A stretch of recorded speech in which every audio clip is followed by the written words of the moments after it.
So I wanted to share some thoughts with you guys today about this new definition of racism and what's actually going on in the United States of America, and especially certain states like my state of Florida, and what the real root of the problem is here.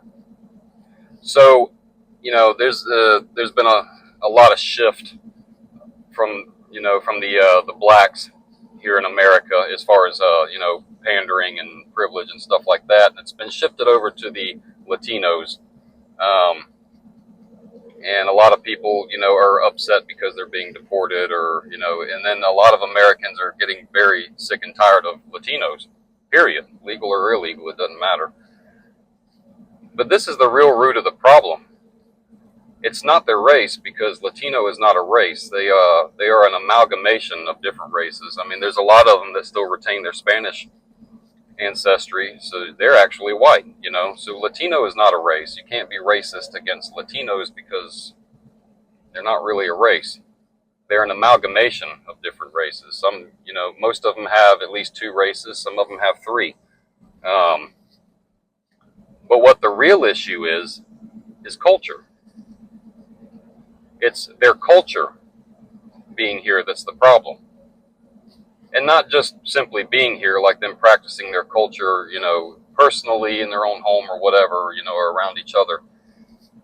It's that their culture is becoming the dominant culture in many, many societies in the United States, especially here in Florida. And their culture is not the culture that created this country. It's not the culture that created this state. It's not the culture that maintained it. And here's the issue with their culture becoming the dominant culture. Their culture created their countries, their communities. And if we don't want the United States of America to look like Venezuela or Colombia or Cuba or Mexico, then we have to stop the spread of their culture here in our country. Because a culture is what creates a country. It's just like in a workplace. When you have a certain work culture, it defines that workplace. When you have a certain national culture, it defines that nation. So we have to be very adamant about making sure that their culture does not become the dominant culture, because their culture doesn't belong here. When you immigrate to another country, you adopt their language, you learn their language, and B, you adopt their culture. Part of adopting their culture is adopting their language. If I move to a Latin American country, it is assumed that I should learn Spanish. I should learn their language, and I should respect and adopt their culture. I shouldn't go there speaking English and acting like an American and expect them to just deal with it, just pander to me. But that's how they feel about us, that they come here and they create these large enclaves, like here in Florida, Orlando, Fort Lauderdale, Miami. I mean, basically all of Central and South Florida is just one huge Hispanic enclave. So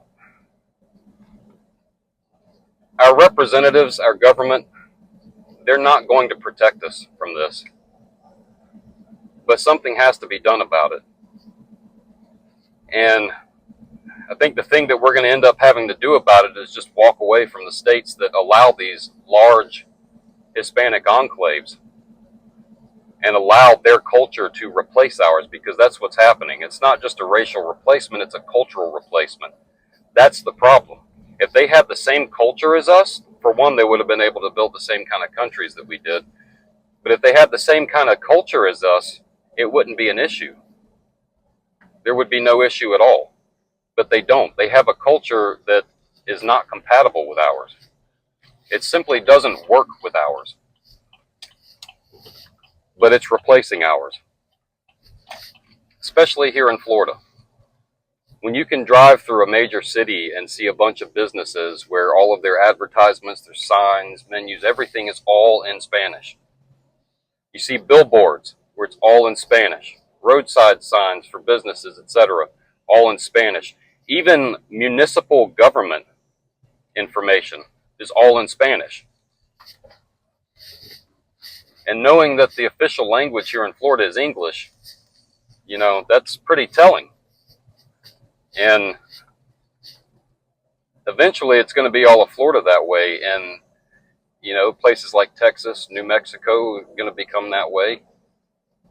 And most of the United States, until these places are just completely uninhabitable for, civilized people of European descent, which we're going to have to move. So that's basically what's going to have to happen. I'm looking into moving to Tennessee, hopefully in the next couple of years. I'm going to have to leave my home. The Hispanics are driving me out of my home state because I cannot live around these people. I can't get in my truck and drive somewhere without them trying to kill me 4 or 5 times on a friggin' 20-mile trip. You know what I mean? I can't go places and be able to, see advertisements and stuff in English to know if I want to shop there or if I want something there, or just information that I might need. And then having to deal with just the level of degeneracy I see, and they don't have any sense of community, so they always do things for themselves. They don't have, any proper etiquette or anything, I guess you could say.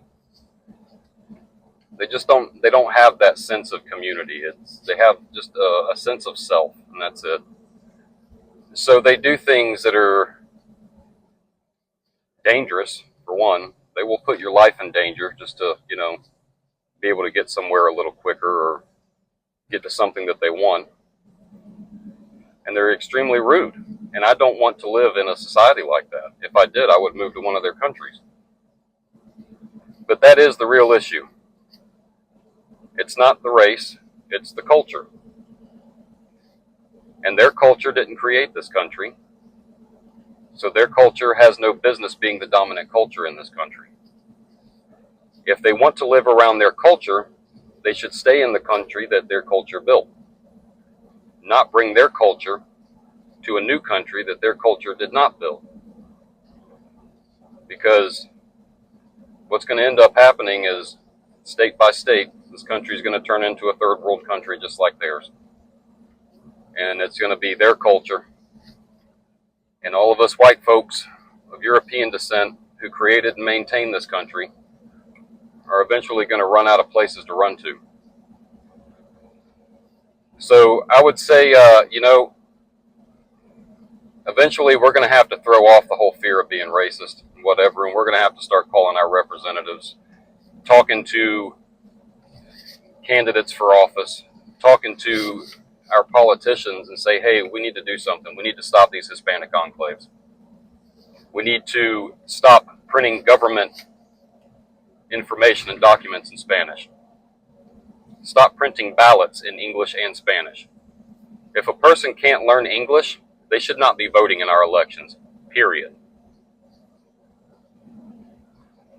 But until then, we're going to probably just have to leave our home states. Like so many Floridians have already left Florida because of this, because of the Hispanic takeover, and because our government won't do anything about it. But our government will imprison and kill us if we try to do something about it. Our government has become extremely hostile towards us and is aiding and abetting an enemy. So, it's like that old saying, if somebody is building something to fail, you just have to let it fail.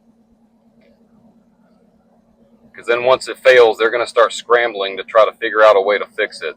And they're going to have to be faced with the truth about why it failed.